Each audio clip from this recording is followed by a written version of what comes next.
ओम नमः शिवाय।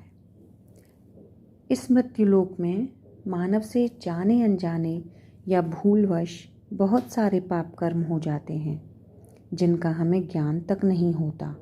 कहते हैं शिव पुराण की कथा सुनने मात्र से व्यक्ति पाप मुक्त हो जाता है।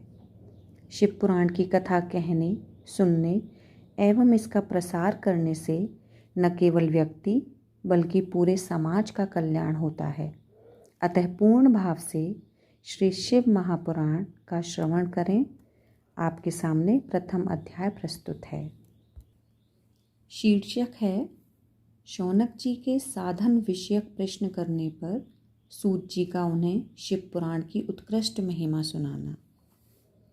शौनक जी ने पूछा, महाज्ञानी सूत जी, आप संपूर्ण सिद्धांतों के ज्ञाता हैं। प्रभु, मुझसे पुराणों की कथाओं के सार तत्व का विशेष रूप से वर्णन कीजिए।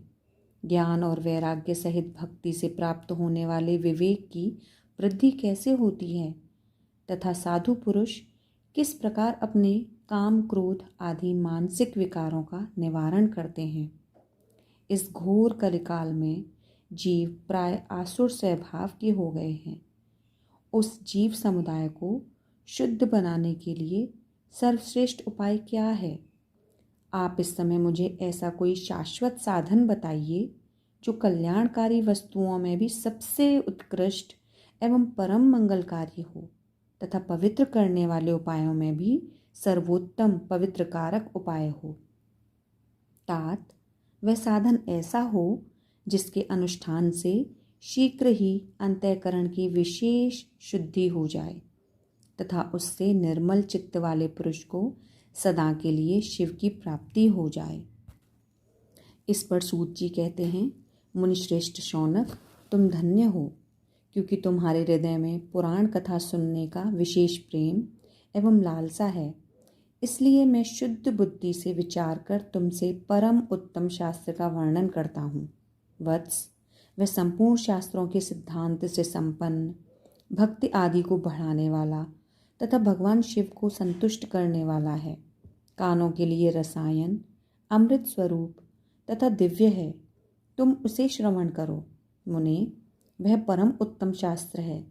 शिव पुराण, जिसका पूर्व काल में भगवान शिव ने ही प्रवचन किया था, यह काल रूपी सर्प से प्राप्त होने वाले महान त्रास का विनाश करने वाला उत्तम साधन है।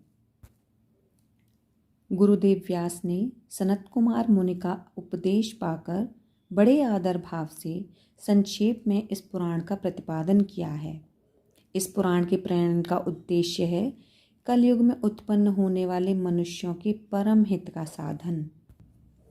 यह शिव पुराण परम उत्तम शास्त्र है। इसे इस भूतल पर भगवान शिव का वांग्मय स्वरूप समझना चाहिए और सब प्रकार से इसका सेवन करना चाहिए। इसका पठन और श्रवण सर्व साधन रूप है। इससे शिव भक्ति पाकर श्रेष्ठतम स्थिति में पहुंचा हुआ मनुष्य शीघ्र ही शिव पद को प्राप्त कर लेता है। इसलिए संपूर्ण यत्न करके मनुष्यों ने इस पुराण को पढ़ने की इच्छा की है अथवा इसके अध्ययन को अभीष्ट साधन माना है। इसी तरह इसका प्रेम पूर्वक श्रवण भी मनुष्य मनोवांछित फलों को देने वाला है। भगवान शिव के इस पुराण को सुनने से मनुष्य सब पापों से मुक्त हो जाता है तथा इस जीवन में बड़े बड़े उत्कृष्ट भोगों का उपभोग करके अंत में शिवलोक को प्राप्त कर लेता है। यह शिव पुराण नामक ग्रंथ 24,000 श्लोकों से युक्त है। 7 संहिताएं हैं। मनुष्य को चाहिए कि वह भक्ति, ज्ञान और वैराग्य से संपन्न हो बड़े आदर से इसका श्रवण करे। 7 संहिताओं से युक्त यह दिव्य शिव पुराण परम ब्रह्म परमात्मा के समान विराजमान है और सबसे उत्कृष्ट गति प्रदान करने वाला है। जो निरंतर अनुसंधान पूर्वक इस शिव पुराण को बाँचता है अथवा नित्य प्रेम पूर्वक इसका पाठ मात्र करता है, वह पुण्यात्मा है, इसमें संशय नहीं है। जो उत्तम बुद्धि वाला पुरुष अंतकाल में भक्ति पूर्वक इस पुराण को सुनता है, उस पर अत्यंत प्रसन्न हुए भगवान महेश्वर उसे अपना पद प्रदान करते हैं। जो प्रतिदिन आदर पूर्वक इस शिव पुराण का पूजन करता है, वह इस संसार में संपूर्ण भोगों को भोगकर अंत में भगवान शिव के पद को प्राप्त कर लेता है। जो प्रतिदिन आलस्य रहित हो, रेशमी वस्त्र आदि के वेष्ट से इस पुराण का सत्कार करता है, वह सदा सुखी होता है। यह शिव पुराण निर्मल तथा भगवान शिव का सर्वस्व है। जो इहलोक और परलोक में भी सुख चाहता हो, उसे आदर के साथ इसका सेवन करना चाहिए। यह निर्मल एवं उत्तम शिव पुराण धर्म, अर्थ, काम और मोक्ष रूप चारों पुरुषार्थों को देने वाला है। अतः सदा प्रेम पूर्वक इसका श्रवण एवं विशेष पाठ करना चाहिए। ओम नमः शिवाय।